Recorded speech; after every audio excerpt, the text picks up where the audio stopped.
Today we have an extremely interesting interview with Matthew O'Connor, who is the Managing Director of Growth, Marketing, Account Management at Arch, which is a UK company that designs and develops high-quality, innovative software for startups and established brands. Uh, they've been established for over 14 years now, I believe, and you've served more than 85 clients globally. So that's across multiple sectors, and you're a dedicated team providing all these services. So we're talking about web, mobile, back office. So essentially everything that they might want with which comes to software, you guys develop. So luckily today we have Matt to share more about what they've been up to, so I don't have to speak all the time. So Matt, could you tell me more about the company itself and your position in it? Yeah, sure. Thank you for the kind introduction and the kind words about Arch. I think you hit the nail on the head, really, in the sense of we've been around for just over 15 years, Yeah. and we've spent quite a bit of time gradually building out our team, taking close focus to the development team and our capabilities with front end and back end development, and in particular, building out some of our UI and UX capabilities from a design perspective. I'd say the most recent evolution within the organization is quite a heavy product consultative focus, which has allowed us to support SMEs and household brands within certain roles of a product delivery. So sometimes we come in and we might solve a single problem within a wider delivery. Other times we might be brought in to do more of an end-to-end solution across design and build. And in the 5 or so years that I've been with Arch, I've really seen that evolution come through, and the impact that that's had on our output in terms of what we're producing for different individuals, and the certain awards that we've won, and seeing our apps get listed by Apple and being featured. So I think it's definitely testament, as you said, to the quality of what we output and the way that we work. And I think that's definitely sort of had a positive impact on the work that we've been doing together. Yeah, I mean, as I said, you guys have been for more than a decade now in business. So, like, obviously, with time comes the expertise, and the expertise pays off with all the amazing work that you do. Mm, mm. So, we've been working together for over 7 months now, more. Yeah. Before we started working together, could you talk about the goals you guys had when it comes to sales or like client acquisition and like the goals you set for the company? So kind of talk about your situation in terms of booking these meetings to get these goals. Yeah. So we've always ran a sort of what we like an omni-channel sort of marketing approach to the generation of new opportunities and new meetings. I think because of the size of organization that we are, we have quite specific requirements around the projects that we want to work on. So we're not looking for mass volume. We're not an organization that outsources or offshores our work where you need volume. We are looking for long-term partnerships with those that we work with. So that's been reflected through the different marketing tactics that we've applied over the last few years. When we first sort of started speaking with yourself, it was very much around kind of building out one particular channel with regards to the sort of the efforts that you've been applying across kind of email outreach, etc., and just maturing some of that process using more modern tools and the influence that sort of AI has had on that as well. And that's obviously come with positive effects, and as you said, that's why we've been working together now for sort of 7.5 months. You're a positive extension to our team. And so the sort of the metrics that we sort of look for and follow as an organization is less based on kind of quantity and more on sort of quality. And I definitely feel that through sort of trial and error and adapting our processes with you and vice versa, there's been some mutual learnings that we've adopted into our sort of channels that we are owning in-house, and obviously the work that you've been doing, and that's had some really positive impact on the sort of the quality of the conversations we've been having from a meeting perspective. Yeah, I think it's also helping. It's sometimes when we the outreach that you've been doing and that we also do as well in-house. certain information that we've been surfacing earlier on in that sort of outreach process has definitely had a positive influence on the conversations that have then followed in the onward meetings. For us, as much information that we can surface pre-meeting, is only going to have a positive impact when we actually get into the crux of what the actual client or the prospect is looking for, from a development or from a design exercise. So I definitely think that has definitely had a positive impact in terms of some of the content that's been produced to drive those conversations.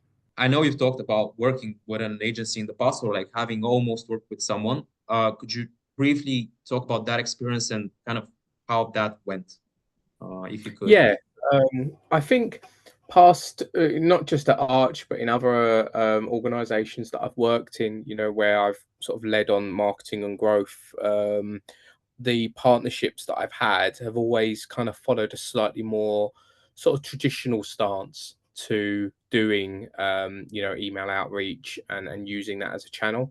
And what I mean by that is that they still trying to take that approach of forming very rigid content, not really using adaptive technology learnings in terms of to inform content so that it's kind of heightened and honed in on the individual prospect.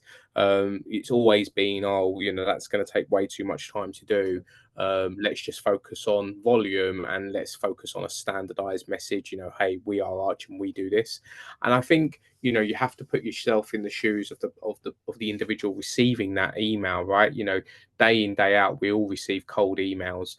And I think when people on LinkedIn and other channels say, oh, the email marketing is dead, picking up the phone's dead. Well, I mean, if all these things are dead, how are new customers being found, right? So I think it's kind of being adaptive in terms of the process applied. And I think what's shone through with your process is, how modern it is, I suppose, without sort of shooting down other processes. You've applied a number of new technologies. You've surfaced and heightened the level of R&D around that in terms of trial and error, using certain tools to really heighten the customization of the outreach, just all the setup and all the background work that you did as well in terms of building out workflows and the different frameworks and the different domains that we're using.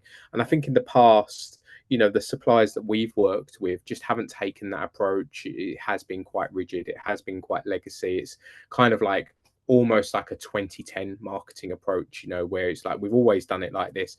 We send emails through MailChimp, so on and so forth. And even up until recently, I've had conversations like that, and they're not aware of mailbox limits and all the new legislation that's coming around that. And this is information that you've brought to us, as well. So I think the fact that you have your finger so much on the pulse isn't something that we've experienced in the past, and we've also experienced a lot of promises being made to us, and few and far away from the actual end delivery. You've been super hands-on with regards to the advice given, the tooling that you've surfaced, and the approach that you've taken. So I think it's there's a big difference between what we've experienced through you and what we've experienced with others. I think you hit the nail on the coffin when you said that the R&D is what actually makes it work. Because like we can 100%. do this whole system. We can send out emails. Almost anyone can send out emails, but like, are you actually researching the prospect? Are you actually trying to implement AI? Obviously, it's not 100%. There's some things that could be improved in the process, but like this whole personal approach, I don't see it applied through other channels. And since you said, SMS, email, and kind of these more traditional channels, they can benefit from these innovative methods. So we've just seen it happen. So yeah.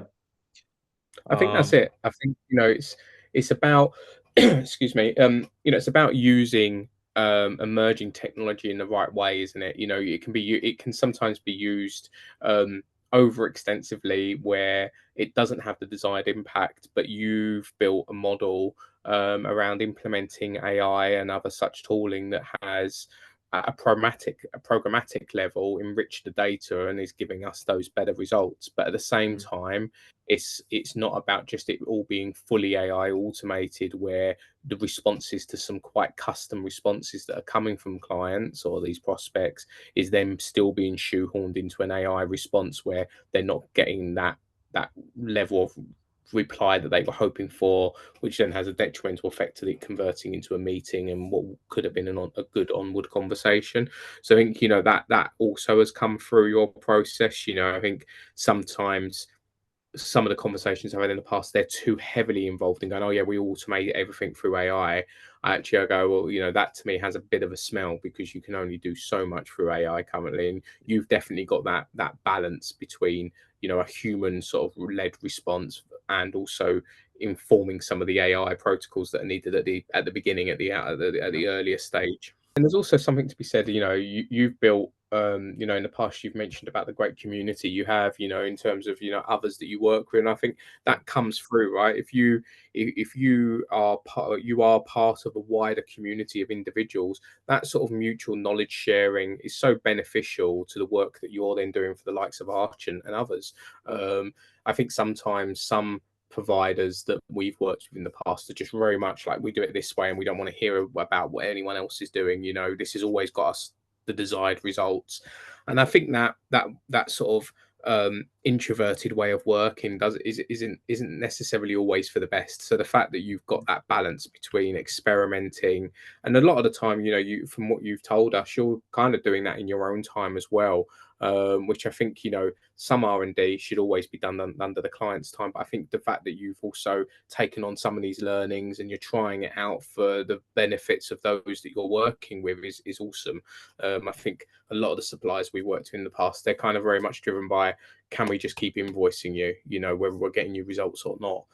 You know, you've got that healthy balance, which is why this feels more like a partnership than a sort of a supplier, you know, customer relationship. And regarding, because you briefly mentioned results, if there are some results tangible that you could provide from, let's say, our past couple months of work, that come to mind.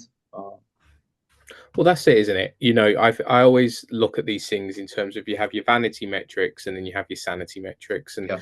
you know, I think all too often in marketing and sales, people within board meetings and management reports kind of get too lost in the vanity metrics.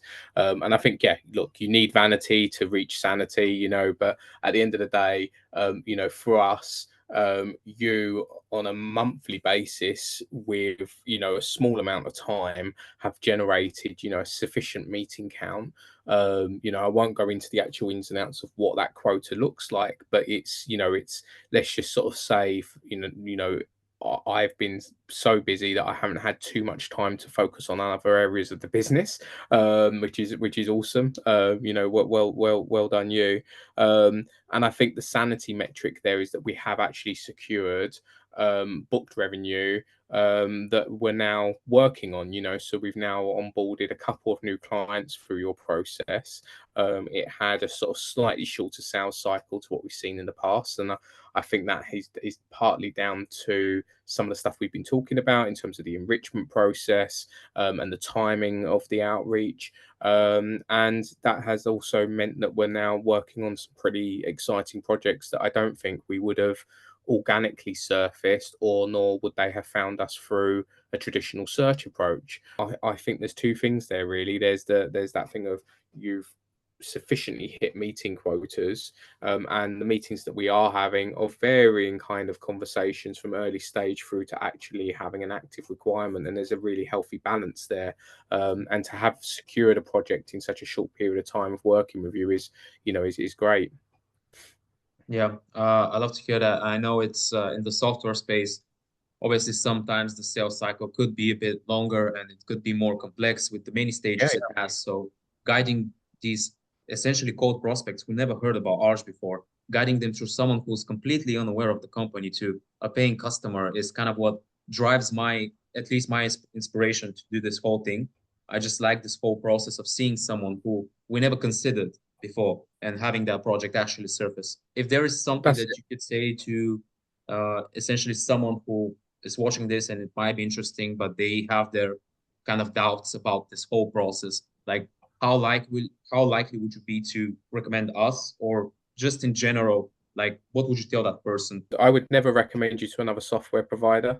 I would 100% recommend you anyone that isn't a competitor.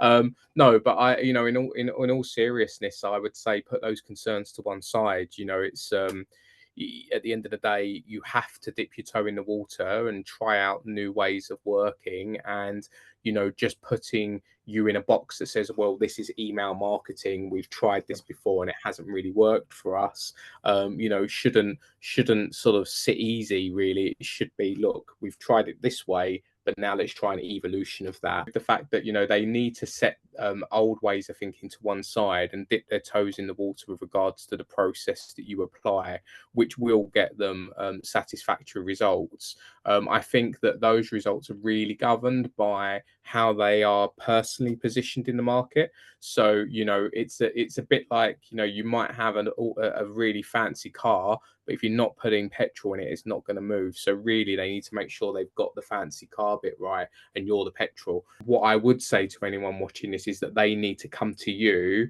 with a sufficient armory and sufficient insights for you to be able to do your piece. Hand on heart, if they come to you with the right credentials and the right insights, your piece that you layer on top will get them the desired results that they're hoping for.